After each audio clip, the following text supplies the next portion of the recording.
Alrighty, we are in record mode. All right. So yeah, so what's up? I mean, you're starting your own thing. Yeah, so I was working for a small residential company for the past 3 years since 2020. November 2020 is when I started. Um, and I would say after probably 2 years, I had the desire to try and get my license. And so I went and took my test twice without studying, failed both times. And it wasn't by a lot, but you can't pass those tests without studying or knowing what's going on. And so when I failed the second time, I was like, okay, I have to get serious about this. This isn't just some, thing you can roll in and get Totally. lucky and pass it. So I found his name is the Electrical Code Coach on YouTube, and he's an instructor in Tennessee, and he has a video series dedicated to on how to pass the LLE exam and the CE exam, so two licenses that are available in Tennessee. So I was like, wow, that's awesome. Like this is for me. So I went through his video series and I passed the next time. That's awesome. Hmm. Isn't it great that there are people out there creating resources for exactly what you need? Yeah, yeah. Like with the specific state. I mean, yeah. So he has I think a 35-week free video series, but I just watched the first 10 on how to do calculations, and Yeah. that was like the main thing. That's what I kept getting hung up on without Oh studying yeah. with calculations. Yeah. For anybody that doesn't know, hasn't sat for their test yet, man, the calculations are what got me on the first time too. The commercial calculations in particular, I had like Mm, I kind of blew it off because I was like, I don't do commercial work, for the most part, and so which was a really stupid approach yep. because then I got all commercial questions. I was like, come on, man, shop windows, you're giving me shop windows today, Yeah. Never gonna um, do it. and I ate shit. Um, and then I studied and I got those commercial calculations under my belt, and then I went back and I didn't get any commercial calculation questions. It was all Oh residential. my gosh. Yeah. But I'm glad I had to go back through that, you know? Yeah. Yeah. So lots of people have been asking me about the license I have and like what's required in Tennessee. And Yeah. so there's a few different options you can go. And the license I have, it's called the LLE. It stands for Limited License Electrician. It's a 40 question exam. You have to get minimum 29 correct, and the license is good for residential and commercial, no more than $25,000 per project. Now, that's kind of vague. It's subjective. Like, what's a project? Or is that net? Is that gross? Does that include material? Like, it's pretty vague, but that's the minimum license you need to do contract work. Now, I'm not allowed to say I'm a contractor legally. I can't advertise myself as a contractor. I think the most I can say is I'm a licensed electrician. Okay. So, no experience required. Joe Blow can study for the test and go in and pass. I'm not sure that's a good or bad thing, but you don't need hours or anything like I'm that. pretty sure that's a bad thing. Yeah. Wow. Yeah, So what because are what are the other levels of license you can get?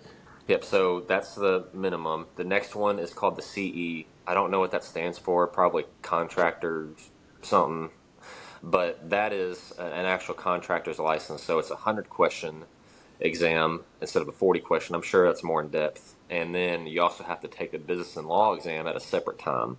Interesting. And if you get that one, you can go anywhere in the state of Tennessee. A lot of states reciprocate that license from what I've heard. There's obviously a bigger cap on the amount you can make per job, but you can do residential and commercial bigger jobs with that. So with the LLE, I can go anywhere in the state except for Shelby County, which is Memphis, Davidson, and then like Knoxville and Chattanooga. But Okay. there's journeyman licenses too, and people at Nico are asking me like, is it the same thing as a journeyman license? And I was like, I don't even know what a journeyman license is. I don't Got know it. like the difference between all of them. But to do contract work, those are the ones that are talked about, is the LLE and the CE. Interesting. Yeah, Maryland is more journeyman master, and it does sound like the LLE. Is that the one Hmm. you got? Yep. That sounds like a little more like journeyman, where it's like you still technically should have to work under master, but it's like you do have a little bit Well, more. in Maryland, yeah, you need your master's to start a company Yeah. because you need that to pull permits. Right. And so it sounds like he's able to use that and do work. He just can't advertise. Roger. That's definitely unique. That's interesting. Well, I can advertise. I just can't say I'm a contractor. Roger. Okay. So like on my business cards, it just says Tennessee Electrician LLC, licensed and insured. I can't use the word contractor in Right. advertisement, but I mean, I'm pretty much acting like one. It's just a money thing. Yeah. Okay. I could go take the CE today, Okay. and if I passed it, I'm now a contractor. But there's no hours involved. And that's people find that crazy. The people Yeah. I've talked to because they require hours, and there's not even a master's. I don't think license in Tennessee. I Got don't it. think. So are you able to? Does Tennessee do permits? Are you able to pull permits? Yep, I'm Your able to life? pull permits on residential, commercial only. Now, Okay. as far as like the money amount, the state doesn't get involved with making sure you're under amount. That's totally separate. But yeah, I'm able to pull permits everywhere except Memphis, Nashville, Chattanooga, and Knoxville. Okay. Interesting. Yeah, So what kind of the work that you've done so far, what is it is it do you fall within a specific type of work mostly? yeah. So new construction homes that are small, like between 2,000, 3,000 square feet. That's about the most I can handle. That's Yeah. about what you're. That's going to be under the 25K limit too. Yeah. Shops, we do a ton of shops, generators, Okay. and remodels and service calls. Those are Those are the things you some want things to we focus focus on. on. Yeah. Yeah. Okay. And that's for the company you've been working for. Those are the things they focus on. Or Yeah, that's what you want to the focus on. company I worked for, they do mainly new construction homes, Okay. like big houses, stuff that I couldn't take on, like eight, Got it. 9, 10,000 square foot houses. Okay. But yeah, that's what I did most of my time there was just new construction. I hardly did any service, and so now service I'm having to learn as I go because that's just not what my company did really, unless Got we it. were desperate for work. Yeah. Well, theory is going to be your best friend when it comes to Hmm. service for sure. There's a Yeah. lot of troubleshooting. Do you guys have any like historic areas, homes, old wiring that you have to look at, or is it mostly new?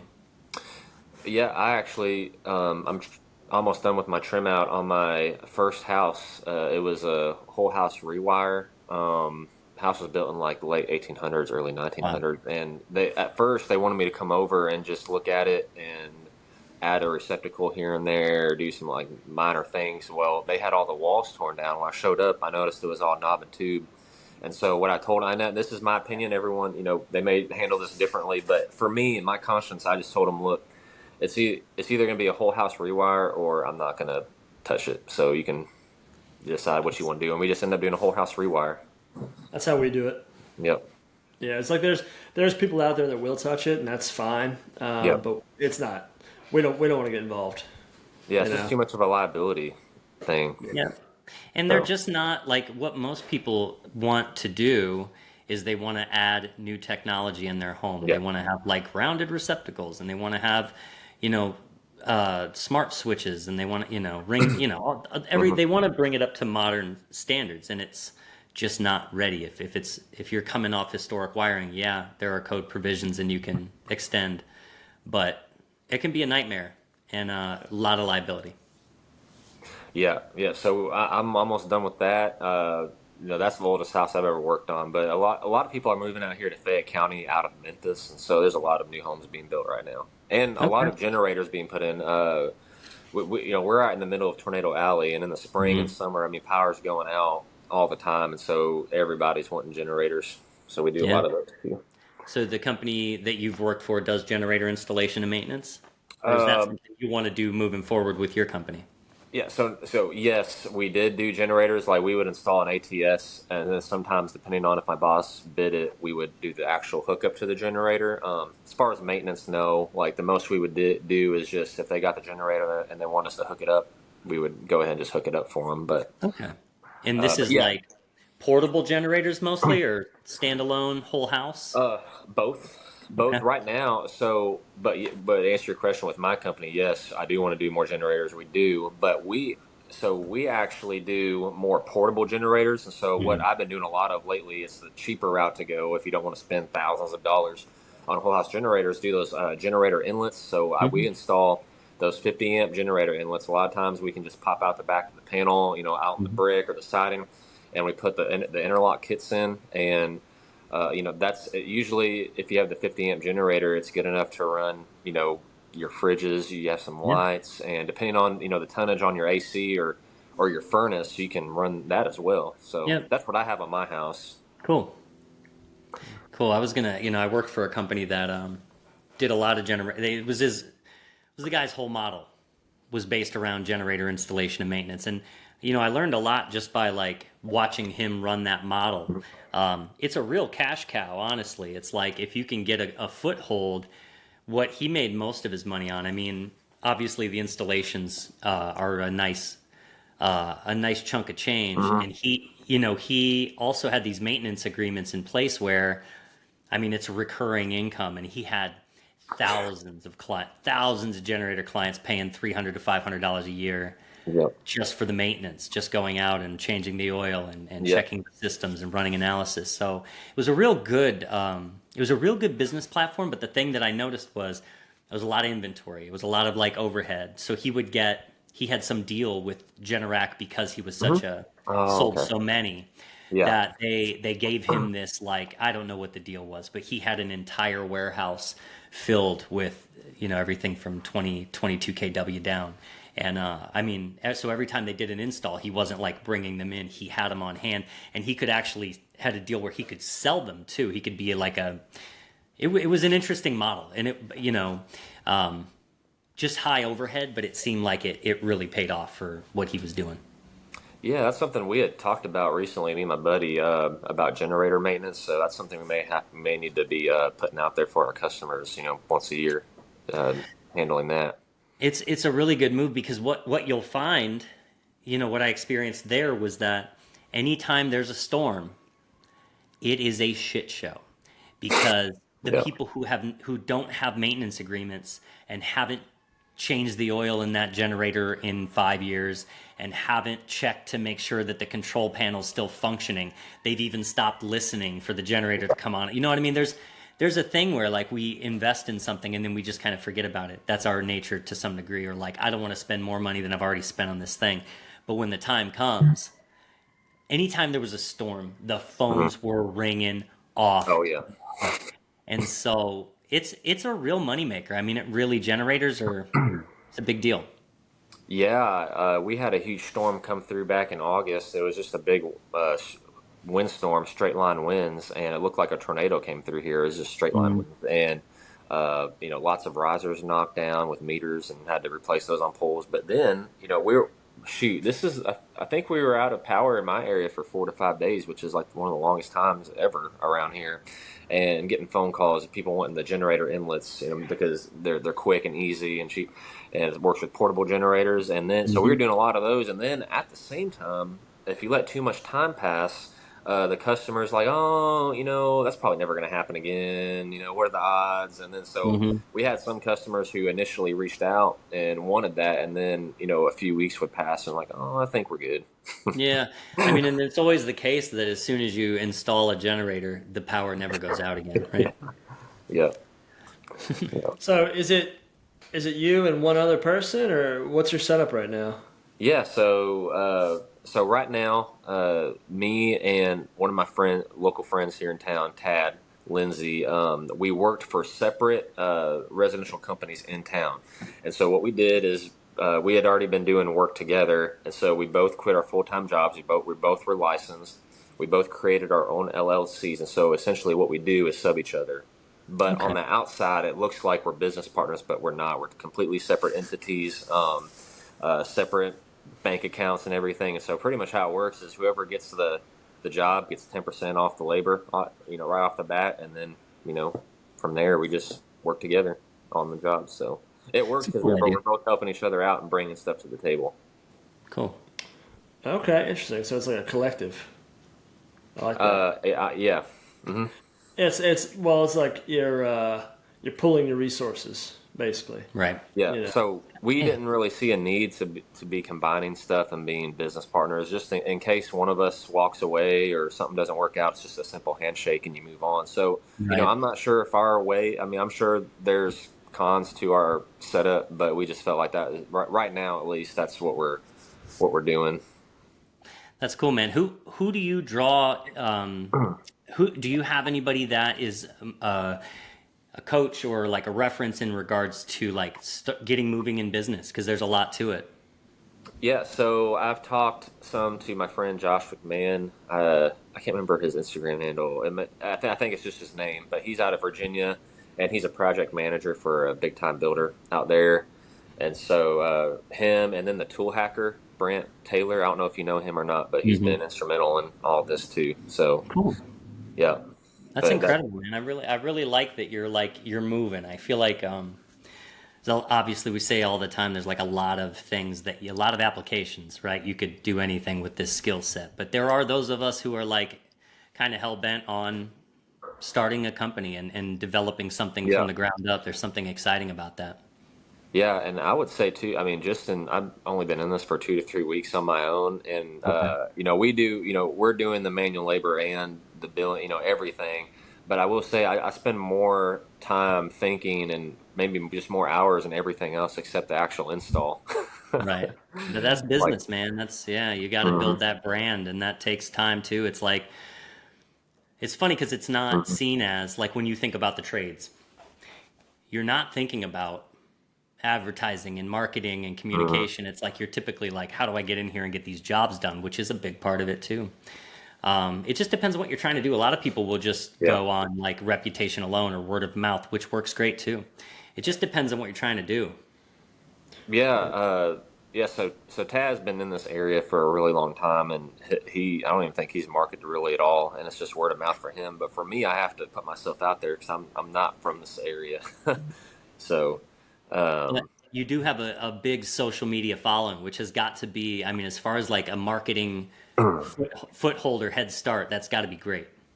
oh, it's definitely great, and it helps some. But it might be, I don't know if this is a shock or not, but I actually have gotten very little work from Instagram. I have got some, but most of the requests are like from Nashville, Knoxville, Chattanooga, like way, way far away, or Memphis, where I can't pull permits. But out here in rural Tennessee, I don't know. I guess people just aren't really involved with Instagram or social media, and so I get tons of requests to go out of town, but I just have to turn them all down. Yeah. Yeah, that's what we found. Instagram isn't really helpful for our day to day business. It's Hmm. helpful for this kind of stuff where we get to Yeah. meet new people, but Hmm. it spreads our word as a brand, but not Hmm. really. Doesn't generate us any Hmm. work. Yeah, it's typically, you know what it is it's we do have one Google ad that runs consistently and we get analytics on that so we can kind of see how many clicks through, how many people called based on it. But it's mostly I always ask people where did you hear about us? And it's Reddit is a big one. Like Hmm. people that have like message boards on Reddit in certain areas. It's Hmm. also local community message boards where people will reach out from specifically in a community and Hmm. getting references there and Google ads and reviews too. So the more review requests you send to clients after having a great interaction with them, it's just little stones that you stack that add up over time. And then when people look at you online, they're like, "Oh, you've got 65-star reviews. Okay." Yeah, yeah. I need. That's something I haven't even tapped into was having like a website or anything like that. I So. mean, it's 2023, and if you're somewhat tech savvy, and it seems you are, even being able to like create content for Instagram is Hmm. enough. Like Squarespace, Wix, WordPress, there's all of these like template based, user friendly. You can create a website in like 30 minutes, no joke. Wow. And it's not. I mean, you can make it look like whatever you want it to look like. But as far as like building a brand, there's a lot of ways to. Do you already have a logo for your company and what you want to do? No, I had my logo for my Instagram up until a few months ago. That was kind of just my logo, but I haven't like officially picked anything yet. Um, so. We had the most success, I would say. We got really, really lucky with the Lumen Brothers logo. We have a close friend in town, and she's a dynamite Hmm. graphic designer, and that we loved it right off the jump. She really sat with us and listened to what we wanted. But then we've also had challenges with other local artists kind of Hmm. following through, and we found that we had a lot of success with crowdsourcing designs. Just there's what's the design crowd is the crowdsourcing website that we've used before, and it basically you can put out, hey, I want to make this thing. Here's my budget. here's my time frame, here's what I want it to kind of look like. And then you get, based on what you want, you get tons of submissions from people all over the world based on what you give them, and we've had a lot of success with this. This came from that scenario, and we really like that. So it's a good way to try. Yeah, There's still a lot that needs to be done, and Yeah. it's like there's only so many hours in the day, and then I'm just like, because I Yeah. spend most of my time like doing You these got to be installs and patient. stuff. Yeah. Yeah, like I just now got my business cards. Like, see, this is what my Yeah, there you business go. card looks That looks like. clean. Nice. Looks There's clean. not I like like it. really a logo, but I wanted people to see me, what I look like, and Yeah. it's just enough information on there to get the ball rolling. But Yeah. And that would look good on the side of a truck too, nice and clean. yeah, It doesn't have to be complicated. It just has to be a good brand logo. Maybe is something that people would wear or put a sticker on yeah, their vehicle outside of even the electrical world. You know what I mean? There was this it was a skateboard company out of Frederick that was an icon in this area. They sponsored major skateboarders, and they were here for 20 years or so. They were called Pit Crew, and they were a great example of branding, because they just had in this bold font, Pit Crew. It didn't say Pit Crew skateboarding yeah, or clothing. It just was this word. And you see that sticker. They are out of business now, but you still see that sticker on so many cars. You yeah. see people still walking around with Pit Crew t-shirts or sweatshirts. Just a great example of like how a classic image or logo can go far. Yeah, Yeah. and all those little things like figuring out logos and marketing and stuff. We found that so many people, especially starting off the company, they're so focused on generating more work, and that is valuable. But if you have a down day or half a day or something, rather than putting out door flyers or knocking on people's doors, that's when you could be using that time to build those other things, build the website and whatnot. Because then it's like it's not things that are necessarily generating direct income, but it's building the overall brand, and those are the things that are going to get you that work later on. Right. Yeah. So it's like I feel like some people get so focused on the day-to-day work that they do neglect those other things. And but yeah, you'll get there. Yeah, actually, not it wasn't intended, but here next week I'm gonna have a week off and so I plan on using those days to focus in on a lot of the stuff that y'all just mentioned. It's important, man, and honestly, there feels like if it can feel like there's a rush, like man, I got to get this, and there's a level of that get it going. But one of the things that is hardest for me, but I've really learned to settle into is just patience with it all, patience with the business, patience with the Yeah, growth, because we want slow growth, but sometimes that's hard for me because I'm like I want everybody to see it, and yeah, but that I takes time. I'm exceptionally slow, so I kind of act as an anchor on Doug. Which is I need a He's good driving anchor. forward, and he's like, "What yeah, is slowing me down?" And I'm behind him. It's like one of those parachutes you see like NFL players running with. He's sprinting as hard as he can, but Josh is back there like, "Hold on, Doug, you are moving too fast, homie." Um, yeah, Oh yeah, yeah. Like sometimes I get to thinking, and I'm like, man, we need to get more work lined up because like like lately, except for like the big houses that are going to be coming up, or the big projects, I should say, like we only have like a week's worth of service calls. I'm like, crap, man, we need to like get people, lined up, whatever. But then a lot of times people want something that day, and then we end up doing like 5 service calls that day or else yeah, they're just going to move on to someone else that can do it. yeah. It's a good lesson. I feel like us too. It's like we have taken on big projects that it seems like this is it. This is going to make us a lot of money, and Yeah, it does. But it can occupy so much time that if you don't schedule, if you almost need to schedule with gaps, intentional gaps, because those service calls are gonna come through. And if you pack 3 weeks straight and there's no wiggle room, and we learned this too, it's like people will call that want to work with you, but they don't want to wait a month or two, which makes right. perfect sense. So it's tricky to like figure it out. Hmm. If you're small though, this has been good for us is like we have a bookkeeper, and that's our one employee, and that allows us flexibility too, because like if you're a major company and you've got lots of employees and overhead. You got to keep it churning. There is no such thing as like not scary downtime. But if it's light, if you're traveling light, it's I think maybe less stressful. Yeah, because you can tighten your belt and make it through just fine. But If know, you're- when yeah. you've got payroll to make, man, that's hard. Yeah. You know. Yeah, like right now, I'm just paying myself just a minimum just to pay for my bills, and then everything else just gets funneled back into the business. I tell you what, like I don't have everything I need to do these jobs, like everything from start to finish, and so just getting things, like I don't know, for example, I can't think of anything off the top of my head, but lately I've been spending so much money on stuff that's needed, it's crazy. Yeah. Like tools and stuff, or materials. A little bit of both. Yeah. Mainly tools, though. Stuff that I really needed that I used to just borrow from my boss. Yep. Yeah. Yeah. Yeah, that's when you realize you're like, oh yeah, we It's don't have mainly it. the power tools. 28-foot Like, ladder. like I have all the hand tools. Like, I don't need any more hand tools, but it's just the power tools that make my job a lot quicker. That's what I've been having to deal with. Yeah. Yeah, we have an annual, I think our budget, what we end up spending every year, we've been in business 4 years now, and it averages somewhere between 3,000 in tools every year.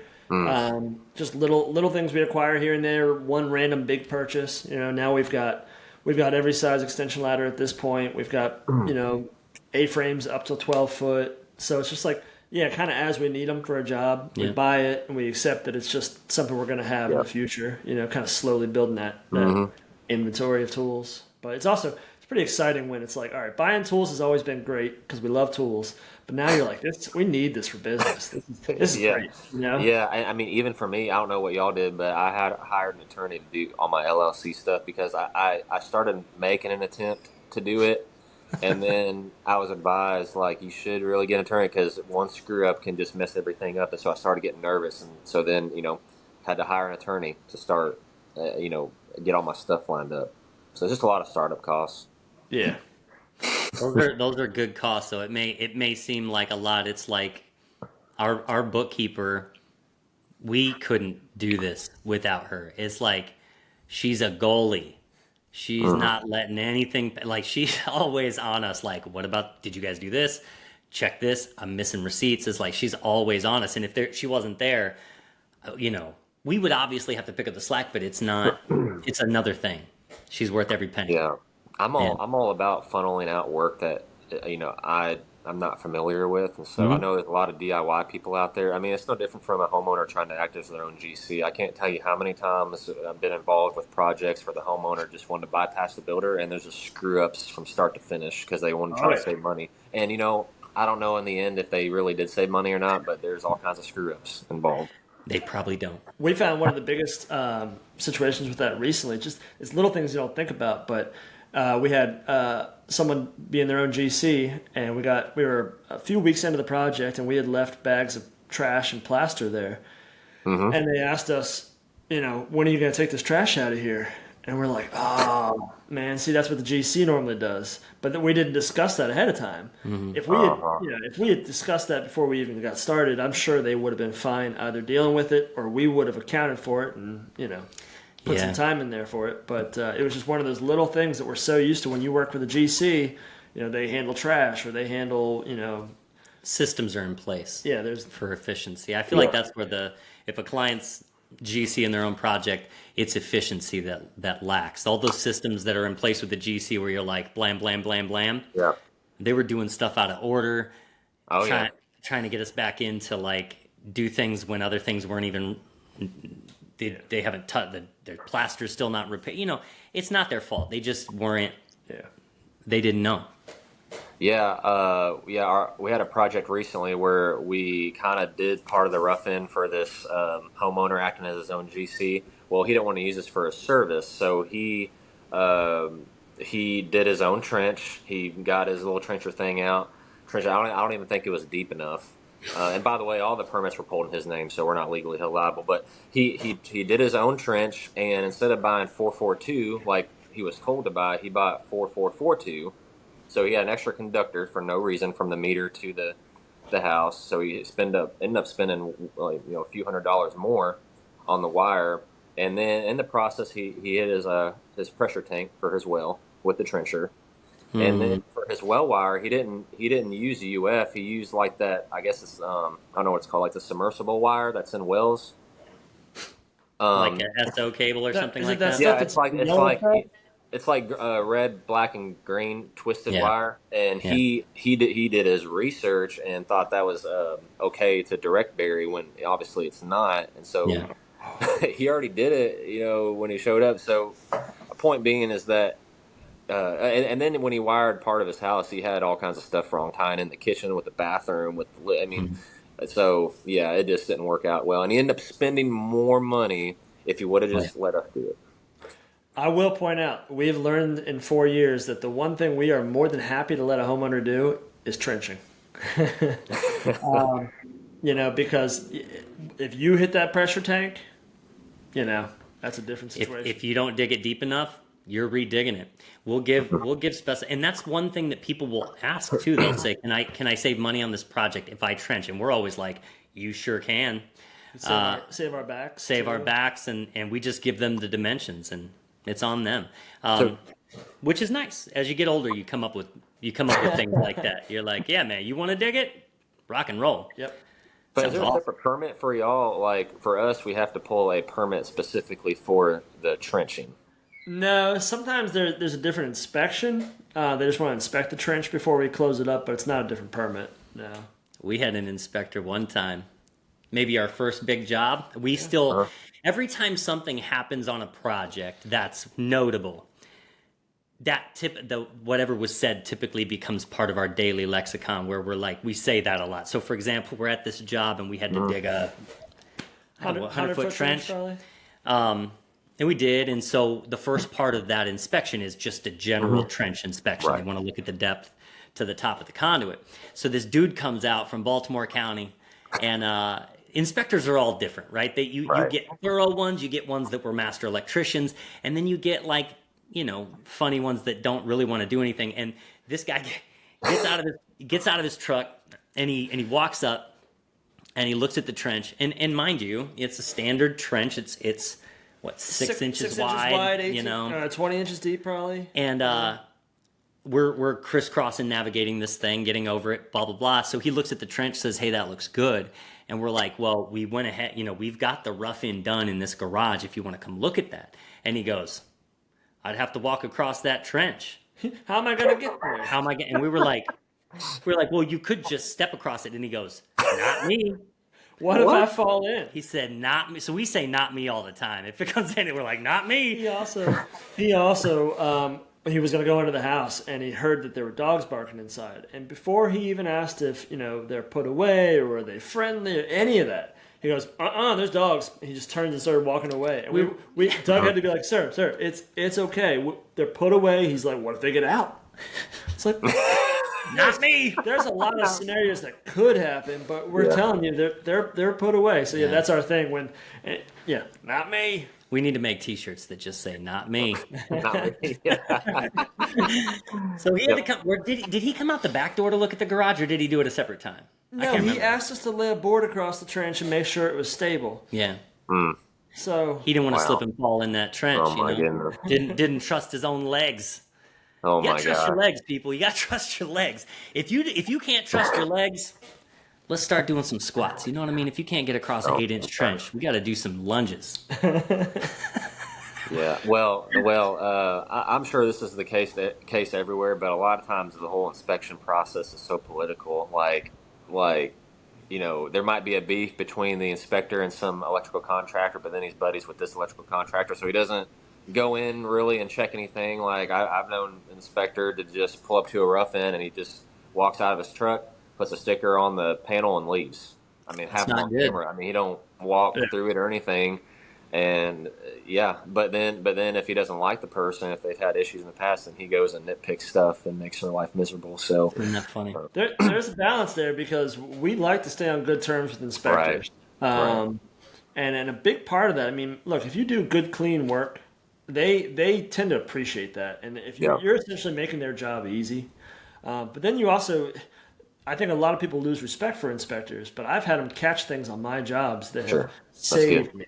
And it's like we have a good relationship there where like, and then this guy he caught a problem that I had made, and then he was cool, man. And we went through the code book. He helped me understand it. He kind of like taught me a little bit, and he worked with me. So and I find when you don't just butt heads with them, and you treat them with respect, they tend to give it back for the most part. Yeah. But they're all different personalities. There's only a handful of them in the county and the city here, so you get to know all of them. And when you get assigned a specific inspector, there's sometimes you're like, oh, here he comes. I know this one. I remember what happened last time. He's gonna be running around the house looking at things that have nothing to do with our project. You know exactly what I'm talking about. Oh yeah. I have a buddy of mine who runs a solar company that I used to work for, and we do every now and then they'll have us. They have an electrical license, but every now and then they don't feel like dealing with it, so they'll bring us in and say, "Hey, can you help us with this project?" And we had a kitchen recently where they were trying to get their solar passed, and the inspector came in and said, "Well, it looks like some work was done in this kitchen without a permit. You got to get that fixed before we can pass your solar." And he's like, "They're completely unrelated." Yeah. He's like, "Well, that's the deal." So they were like, all right, can you come in here, pull a permit, and get this kitchen up to speed? And so I spent all this time doing this, get that same inspector back in, and he goes above. He was running around the basement. He was in the kitchen, or I'm in the bathroom checking the GFIs and stuff. And I pushed back a little bit, but that's kind of the balance. If you push too hard, he's going to make your life, a living hell. But ultimately, so he left.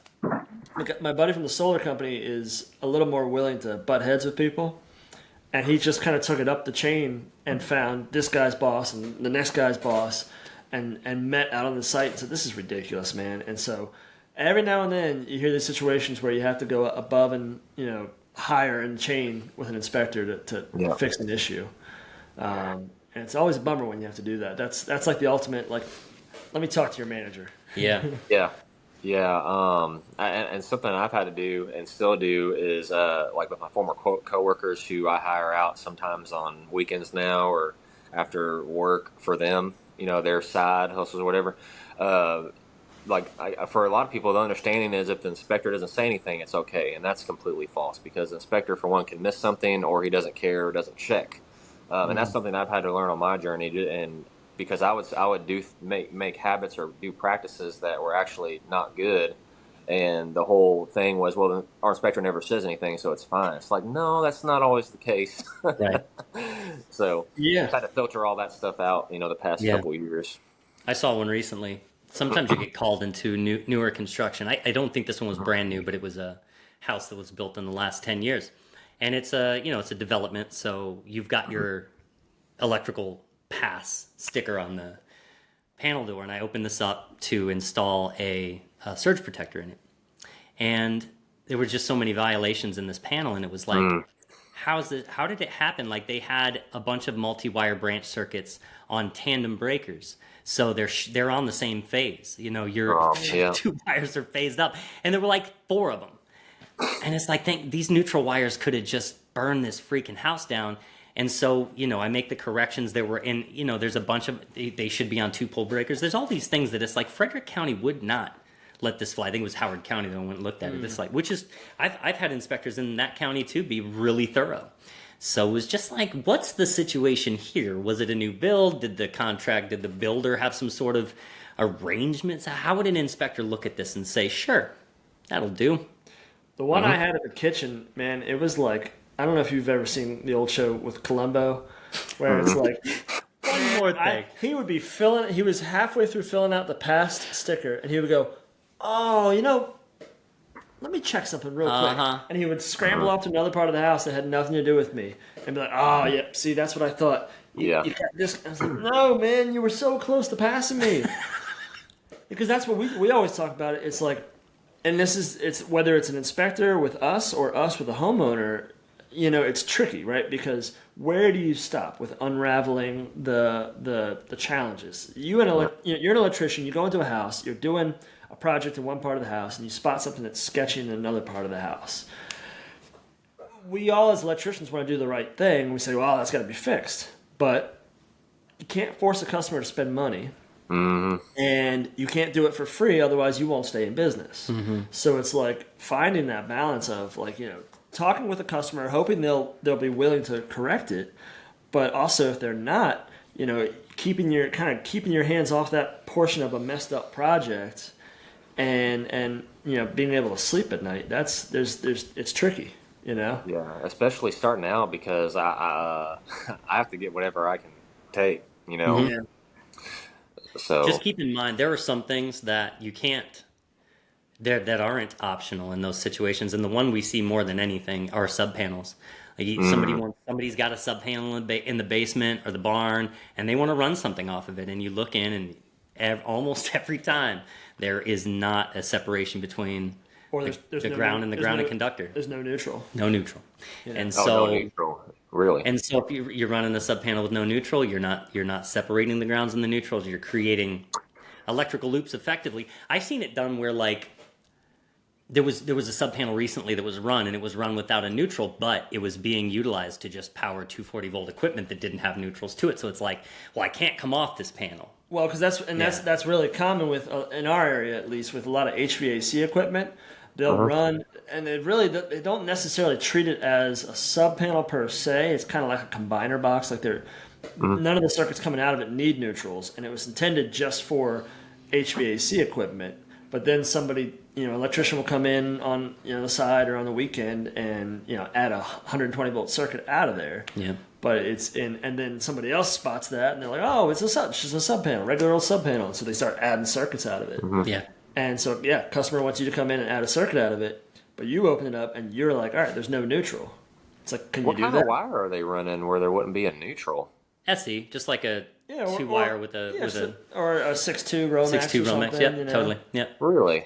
Like with an SE, typically you'll have. I mean, they make them differently, but you'll have the neutral that wraps around the two conductors. But we see it all the time. So you can't run. You can't run 120 volt circuits off that by any means. But and then the client will be like, well, what do you mean? I mean, there's a sub panel right here, and it's like. But then we've also found, because we stress and we sweat bullets over it, I'll call Doug and see what his thoughts are and how we should approach it and whatnot. And then very often, you have as my wife would say, the crucial conversation. You go talk to the person and explain, look, there might be somebody out there that would be willing to do this work, but we're not that guy. And it's ill-advised. So here's what we could do for you. We can run a trench straight from your main panel. Yeah. All that. This happened with my buddy Roy, where I went through all this, and after it, he was like, oh, that makes sense. And he was totally cool about it. Yeah. And he's like, you know what? I don't think we need that circuit right now. So he just said, let's not worry about it. But he didn't freak out or say, oh, well, other people have done it, which is kind of what I anticipated. Right. His setup is really interesting, man. He's got an old farmhouse for his business. Yeah. From the initial part was 1700s and then 1800s after that. And they've got like 4 outbuildings. And they've got panels that daisy chain into each of these outbuildings. Old ones. Wadsworth panels. Yeah, Wadsworth and Challenger and, old, and it's like, but it comes out of the main building. We've since upgraded their service, but when it came out of it, they had just double tapped the main lugs. And came out of there to a little building in the middle of the property with no neutral, and then out of there with no neutral, and then out of that one with no neutral.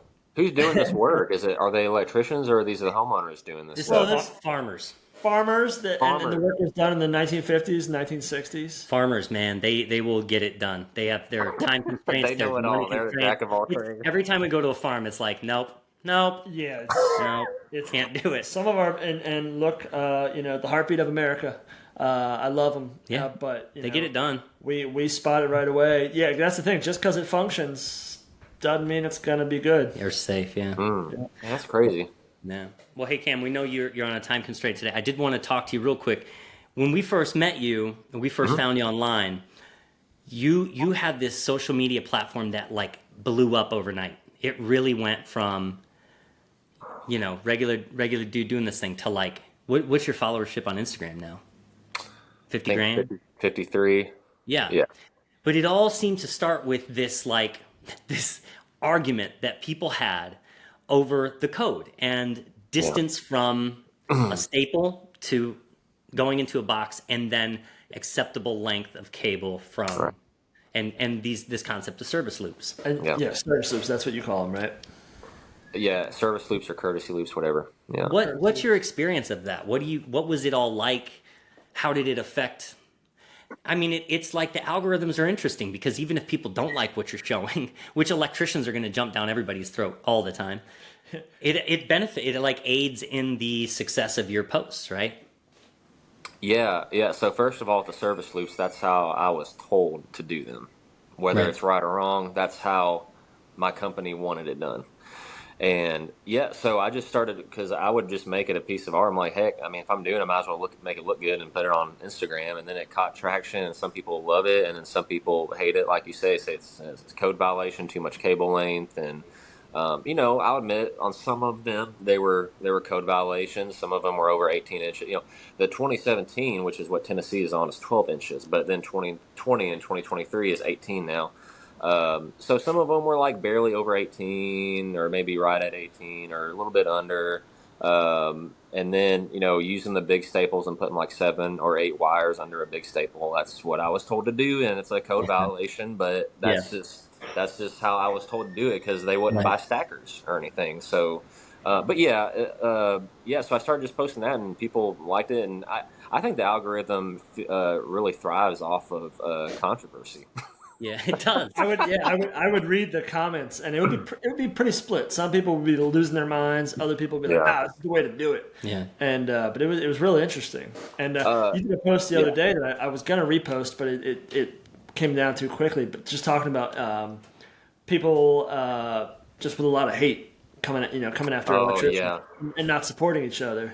And yeah, my first thought there is it's kind of goes back to what we're all taught by our moms, right? Like if you don't have something nice to say, just kind of keep it to yourself for the most part, you know? Yeah. Yeah. Like for me, I don't care enough to bash on someone's work, even if it's wrong or I don't like it. I just I keep on scrolling. I don't care enough I'm not, and if I was going to say something, I would send that person a message and treat them with respect, not just come Mhm. out guns a blazing in the comments saying you're horrible and you should be Mhm. ashamed of yourself. You're a Christian. You're a fraud and stuff. I mean, I've Yeah. gotten all that. I'm like, hey, this has gone overboard here. And I've had to Yeah. block, I think I blocked about 30 to 40 people in the Wow. past Woo! year.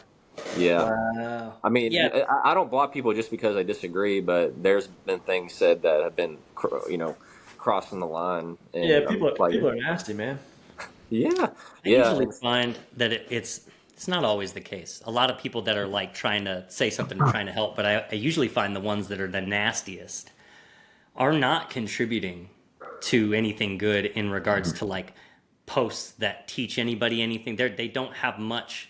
So it's like this maybe you try to like analyze what that might mean, and it's like maybe the hypercritical nature that they impose on other people is also what they obviously impose on themselves. So posting anything to them of their own work would be they would think that other people are going to jump down their throat because they do that too. That's my way of making sense yeah. of it. Yeah. Yeah, well, I know another huge part of the service loop discussion is if you should even have them or not, and whether even if it is within the parameters of code, Hmm. people say, oh, it's a waste of wire, waste of money.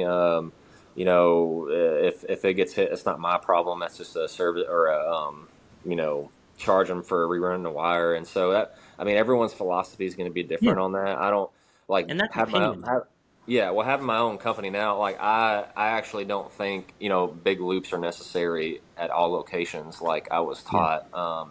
I think it's good to have a little bit of slack at every Hmm.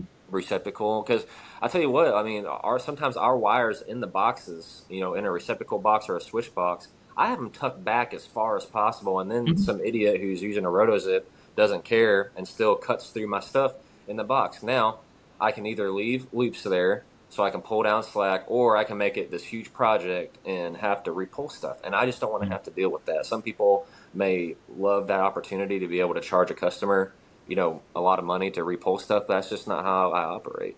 Yeah. Well, and in that case, if the drywaller hits the wires, it's kind of hard to charge the customer for that, Well, yeah, and you're right. not gonna get paid from the drywall guy.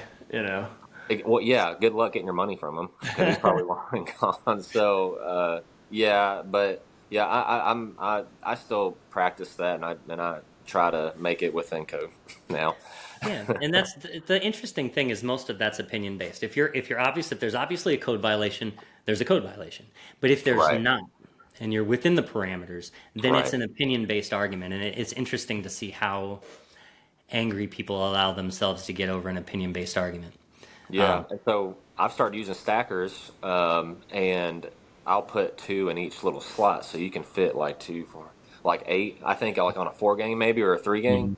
Yeah, you can And get a I've lot. gotten flack for that too because they say, oh, you can't only put one wire in each slot stacker. I'm like, I don't know about that. I mean, I Illuminati does that, and he doesn't seem to have any issue. So he's all about them stackers, and Yeah, yeah, I load them up, man. You Is know, there yeah. is there some sort of any sort of rule anywhere that well, it's all a It matter may of be a what the UL listed manufacturer for. okay. thing, but I'm not sure. Yeah. Yeah. I don't know. I mean, I don't see an issue with it because Yeah. they're all bundled up in the box anyway. So what does it make a difference if you have Yeah. two in each slot instead of one? Well, also look, like we've posted things before that somebody has reached out and caught something that we did that's like, hey guys, you got to remember to do this. And that was great, and I appreciate every second of it because it's Yeah. like, thank you, thanks for Mhm. pointing that out. I didn't see that. But instead of instead of that, coming across and being like, you idiots, look how dumb you are, and I hate your whole family. It's like, yo, man, calm down. Like it just Oh was. yeah. We all make mistakes. We all don't take. We're human beings. It's just interesting to me. But Cameron, what do you plan to do? Like as your social media presence grows, how do you plan to leverage that? Like what are your thoughts? Because that's a whole other business, you know? Yeah, so in the beginning, I was all about posting, like the install and making it look good, which I still do that, and I still post about that every once in a while. But now, being on my own and being a business owner, I hope to offer people out there business advice and how to do stuff like that. Like Rightwire, I really enjoy watching his stuff because he gives a business side perspective a lot of times in his content. So I'd like to. I don't know if transition is the right word to use, but I would like to start offering other electrical contractors my experience, or maybe guys who are in my position who are like trying to get out of their job and get their license, be able to help them in that kind of way. Yeah. Speaking of Rightwire, I think that's great. By the way, speaking of Rightwire, I love how he handles uh, He's hilarious. trolls. Did you see the one where he was like, "How come you didn't say you was a crybaby on your application?" He's like calling people crybabies for like making, which is beautiful because it needs to be called out. Like, everybody Or calm yeah, down. for bundling, making up a word, bundling Uh-huh. his It's like, look equipment at how grounding his, conductors. yep, easy to clip this. You could just clip it off. No, it's so hard. Look at how hard this is. And then Oh yeah, right. I've seen Yeah. him on like a Saturday morning. He's at his office and he's like, "I'm sorry to ruin your Saturday morning for those of you who are crying about bundling, but it's just nowhere in the code book." So Yep. That's beautiful. Well, hey man, we wish you the best in everything. mhm. It was real cool meeting you at Nika. Yeah. And let's just keep in touch and watch you grow. And anything that you're working on, where you want to reach out and talk about Yeah. if you start moving into coaching or whatever, just let us know. We'll Yeah. have you back on, chat about it. Yeah, and if we're in Tennessee, can we sub with you for a day? Yes, you can. I would love that. Awesome. Man. We'll try Yeah. and do that. Yeah. Well, thanks for having me on. It was awesome meeting y'all at Nika, and I do have every intention on going to Nika next year. So Okay. Awesome. Well, we'll San be there, Diego, man. right on. yeah, hopefully it all works out, but I do plan on going. Yeah. Well, maybe we'll have more time next year. I think if we're going all the way to San Diego, Oh yeah. we will be staying the whole time. Yep. Oh Yeah. yeah, I'm gonna stay for a week and make a vacation out of it with my family. Dang, that sounds Yeah. awesome. All right. Cool. Yeah. Well, all right, brother. We'll All right, enjoy. man. You're off to a wedding, right? Yep. Yeah, I have to get ready. Be leaving here about an hour. So Right on, man. Well, enjoy yourself. all right, thanks guys. I appreciate it. Later, buddy. Later, Cam. Have a great day. Later.